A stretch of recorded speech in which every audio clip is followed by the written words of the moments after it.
Hello everyone, welcome back to R K study. आज की इस वीडियो में हम करेंट अफेयर्स के कुछ क्वेश्चन को देखेंगे और साथ में सामान्य ज्ञान के भी कुछ क्वेश्चन को देखेंगे, स्टैटिक जीके का भी। इस सेशन में स्टैटिक जीके का जो पोर्शन है वो ज़्यादा है, करेंट अफेयर्स के कुछ कम क्वेश्चन हैं। तो चलिए बिना किसी देरी के आज के सेशन की शुरुआत करते हैं। सबसे पहला क्वेश्चन है, भारत में राष्ट्रीय आय का आकलन सबसे पहले किसने किया था? भारत में राष्ट्रीय आय का आकलन सबसे पहले किसके द्वारा किया गया था या फिर किसने किया था? डॉक्टर बाबा साहेब भीमराव अंबेडकर, सरदार पटेल, पंडित जवाहरलाल नेहरू या फिर दादा भाई नौरोजी। तो राष्ट्रीय आय का आकलन जो फर्स्ट टाइम किया गया था वो किसके द्वारा किया गया था? दादा भाई नौरोजी के द्वारा। Option D is correct. Clear है? फिर नेक्स्ट क्वेश्चन देखते हैं। अगर ये पूछ दे कि भारत के पहले गृह मंत्री कौन थे, तो सरदार पटेल। संविधान के जनक कौन हैं, तो डॉक्टर बाबा साहेब भीमराव अंबेडकर। भारत के प्रथम प्रधानमंत्री कौन थे, तो पंडित जवाहरलाल नेहरू। सरदार पटेल से रिलेटेड एक और क्वेश्चन ज़्यादातर पूछता है स्टैचू ऑफ यूनिटी से, जो कि गुजरात के केवड़िया डिस्ट्रिक्ट में नर्मदा रिवर के बाजू में स्थित हैं और दुनिया की सबसे बड़ी मूर्ति है। क्लियर है? फिर नेक्स्ट देखते हैं, WTO का मुख्यालय कहाँ स्थित है? WTO एक संगठन है, वर्ल्ड ट्रीटी ऑर्गेनाइजेशन उसका फुल नेम होता है। तो उसी के बारे में पूछ रहा है कि WTO का मुख्यालय कहाँ स्थित है? न्यू दिल्ली, रोम, जेनेवा या फिर काबुल। तो WTO का मुख्यालय कहाँ पे है? चाहे वो WTO हो या फिर WHO हो, इसका मुख्यालय कहाँ पे है? जेनेवा, स्विट्ज़रलैंड में है। क्लियर है? फिर नेक्स्ट क्वेश्चन, रोम क्या है? वो इटली की राजधानी है। न्यू दिल्ली भारत की राजधानी है। काबुल जो है वो अफ़गानिस्तान की राजधानी है। फिर नेक्स्ट क्वेश्चन देखते हैं, पहली बार परमाणु बम कहाँ फेंका गया था? बहुत इंपॉर्टेंट क्वेश्चन है कि पहली बार परमाणु बम कहाँ फेंका गया था? पाकिस्तान, कीव में, हिरोशिमा या फिर नागासाकी। तो आपको कन्फ्यूजन हो सकता है हिरोशिमा एंड नागासाकी में, क्योंकि जापान में फर्स्ट टाइम ऐसे बम का यूज़ किया गया था, लेकिन हो सकता है कि नागासाकी या फिर हिरोशिमा। तो सबसे पहले ऐसे कहा जाता है ना, आप लोग इतिहास पढ़े होंगे तो उसमें पढ़े होंगे कि Hiroshima and Nagasaki in Japan, means कि हिरोशिमा सबसे पहले आ रहा है। तो कहाँ पे बम पहले फेंका गया था? हिरोशिमा में। फिर 9 अगस्त को कहाँ फेंका गया था? Nagasaki in Japan. तो option C is correct. Japan की राजधानी टोक्यो है। क्लियर है? फिर नेक्स्ट क्वेश्चन है कि तापमान का एसआई मात्रक क्या है? International standards of unit SI का फुल नेम होता है। तो यहाँ पे टेम्परेचर का एसआई यूनिट पूछ रहा है कि तापमान का एसआई मात्रक क्या है? एम्पियर, केल्विन, मीटर या फिर इनमें से कोई नहीं।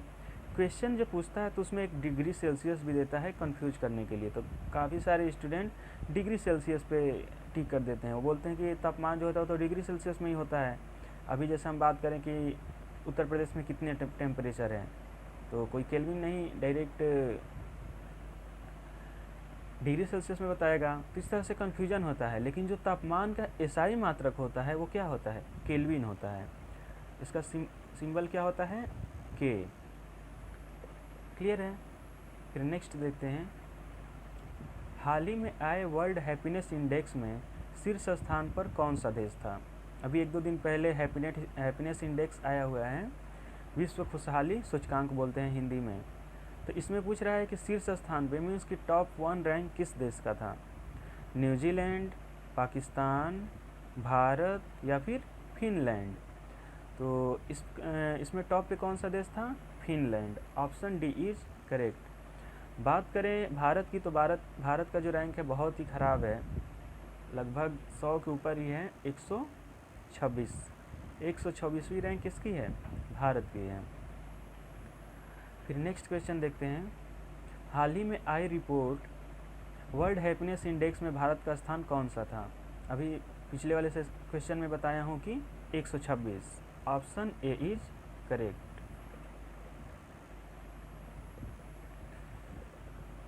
फिर नेक्स्ट क्वेश्चन है, कि दिल्ली किस नदी के किनारे है। जो न्यू दिल्ली है वो किस नदी के किनारे है, कावेरी, गंगा, यमुना या फिर सरस्वती। तो अगर आप लोग रेगुलर न्यूज़ भी पढ़ते होंगे तो सुनते होंगे कि दिल्ली की यमुना नदी में कितनी गंदगी हो गई है, वहाँ का जो सरकार है वो उनके लिए कुछ करती नहीं है। जो छठ पूजा आता है वहाँ पे छठ पूजा भी नहीं करने देते हैं कि और गंदगी वहाँ पे होगा। तो किस नदी का हमेशा जिक्र होता है, यमुना नदी का। तो आप लोग ऐसे न्यूज़ से ही पता कर सकते हैं कि दिल्ली किस नदी के किनारे हैं, यमुना। तो option C is correct. Agra की बात करें, मथुरा की बात करें, ये सभी नदी किसके किनारे हैं, यमुना किनारे। बात करें अयोध्या की, तो अयोध्या किस नदी के किनारे पे है, सरयू। वाराणसी भी गंगा नदी के किनारे। लखनऊ गोमती नदी के किनारे। ऐसे आप लोग याद करेंगे। अयोध्या किस नदी के किनारे स्थित है, गोदावरी, नंदाकिनी, सरयू या फिर गंगा। अगर आप लोग रामचरितमानस या फिर रामायण भी देखे होंगे तो उसमें सरयू नदी को ही दिखाया गया है रामायण में। तो अयोध्या में रामायण हुआ था, तो नदी कौन सी थी, सरयू नदी। Option C is correct. Godavari नदी कहाँ पे स्थित है, ज़्यादातर वेस्ट साइड में नासिक है ना, तो पूछ दे अगर आपसे कि नासिक की किस नदी के किनारे स्थित है, तो आप लोग कहेंगे गोदावरी। क्लियर है। नंदाकिनी नदी उत्तराखंड से रिलेटेड है एंड गंगा भी उधर भागीरथी होते हुए इधर प्रयाग होते हुए आती हैं, तो उत्तराखंड से। कानपुर का पूछ लेता है कभी कभी कि कानपुर किस नदी के किनारे हैं, तो गंगा। ऐसा गंगा बैराज भी बोला जाता है, बहुत ही फेमस जगह है कानपुर में, तो गंगा नदी। 9th नंबर क्वेश्चन है कि निम्नलिखित में से विटामिन ई का अच्छा स्रोत कौन सा है। विटामिन ई, विटामिन ई फल, मछली, मांस या फिर ताज़ी सब्जियां।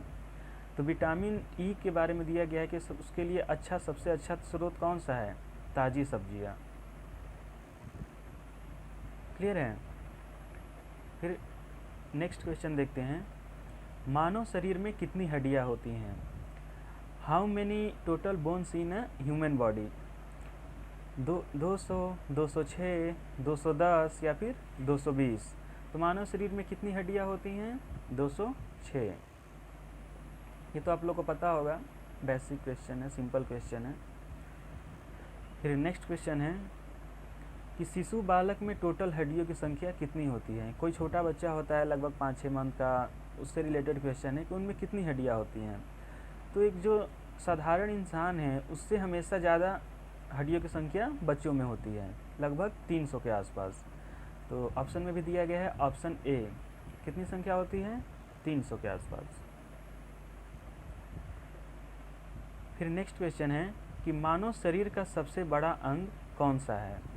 मानव शरीर का सबसे बड़ा अंग कौन सा है, यकृत, फेफड़ा, लार या फिर इनमें से कोई नहीं। तो मानव शरीर का सबसे बड़ा अंग कौन सा है, यकृत है। Option A is correct, liver. फिर नेक्स्ट क्वेश्चन, इस क्वेश्चन को मैं शॉर्ट्स में भी पूछा था, आप लोग देखे होंगे। वर्तमान में भारत में कितने सार्वजनिक संस्था बैंक हैं। बैंक से रिलेटेड क्वेश्चन पूछा है, जो क्वेश्चन बैंकिंग के एग्जाम में पूछा गया था, IBPS PO करके मेन करके था एग्जाम। वर्तमान में भारत में कितने सार्वजनिक संस्था बैंक है, 10, 27, 35 या फिर 42। तो सार्वजनिक संस्था बैंक की संख्या कितनी है भारत में, वर्तमान में 27। Option B is correct, total 27 संख्या है सार्वजनिक संस्था बैंक की। फिर क्वेश्चन आता है कि RBI की स्थापना कब हुआ था। Reserve bank of India, RBI। 15 अगस्त 1947, 26 नवंबर 1949, 26 जनवरी 1950 या फिर 1 अप्रैल 1935। तो RBI का स्थापना कब हुआ था, 1 अप्रैल 1935 को। Option D is correct.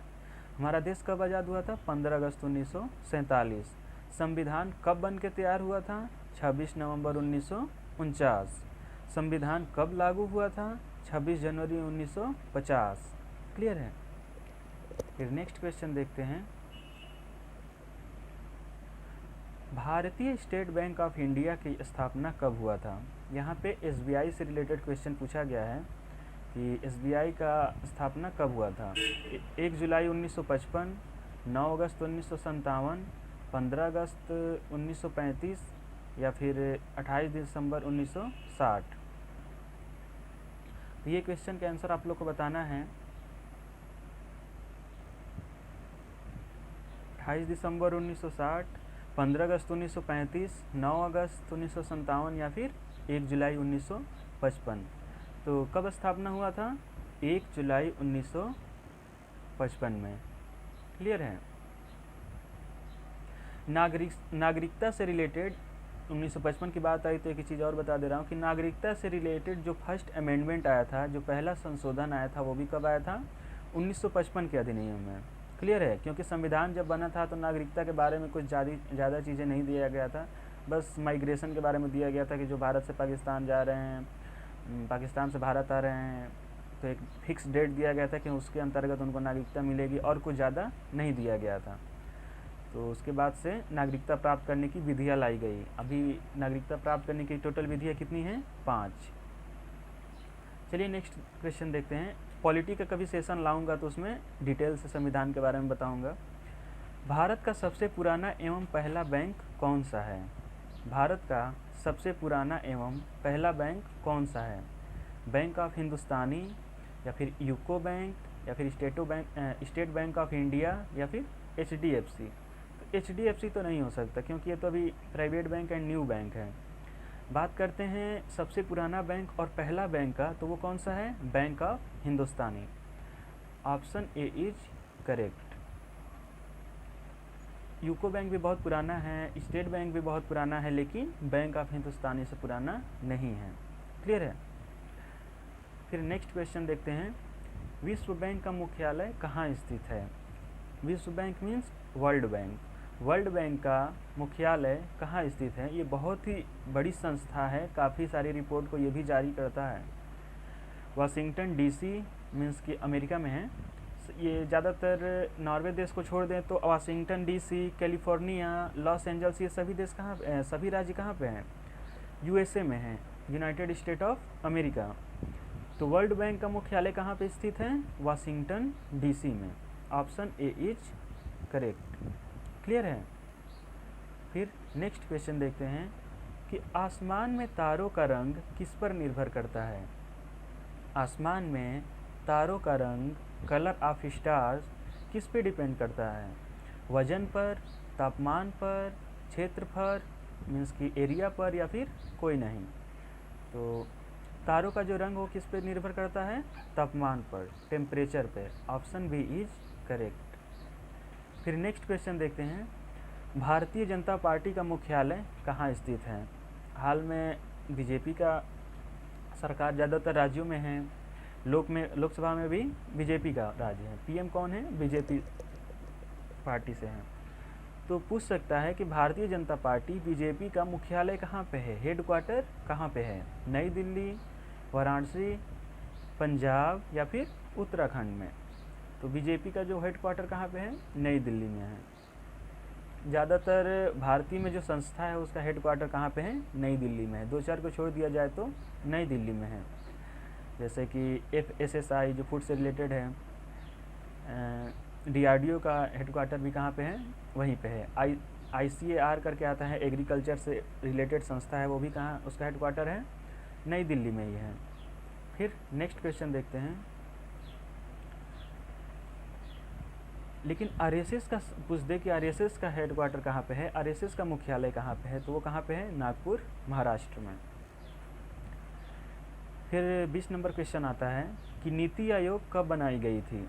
1 जनवरी 2017, 1 जनवरी 2015 या फिर 15 मई 1957 या फिर 8 नवंबर 2015। तो नीति आयोग कब लाया गया था? 1 जनवरी 2015 को। Option B is correct. NITI Aayog में जो अध्यक्ष होते हैं वो कौन होते हैं? भारत के जो भी PM रहेंगे, जैसे कि अभी फ़िलहाल भारत के PM नरेंद्र मोदी जी हैं, तो ये नीति आयोग के अध्यक्ष रहेंगे। कल को कोई और पीएम बना तो वो क्या हो जाएगा, नीति आयोग का अध्यक्ष। क्लियर है। फिर नेक्स्ट क्वेश्चन देखते हैं कि भारतीय संविधान में कुल कितने अनुच्छेद हैं। भारतीय संविधान में कुल कितने आर्टिकल हैं, 280, 300, 444 या फिर 100। तो सारे अमेंडमेंट को देख लिया जाए, मीन्स कि जितने संशोधन या सब कुछ को लेकर के 444 हैं, लेकिन इस तरह से कितने हैं, 395। तो अगर आपको ऑप्शन में ये दोनों दिया रहेगा तो सी नंबर ऑप्शन पे दिया रहेगा उपरोक्त दोनों, लेकिन ऑप्शन में ऐसा नहीं पूछता है, कोई एक ही देगा, 395 देगा जो कि अमेंडमेंट से हट के रहेगा, या फिर टोटल दे देगा 444। क्लियर है। तो ऑप्शन सी इज करेक्ट।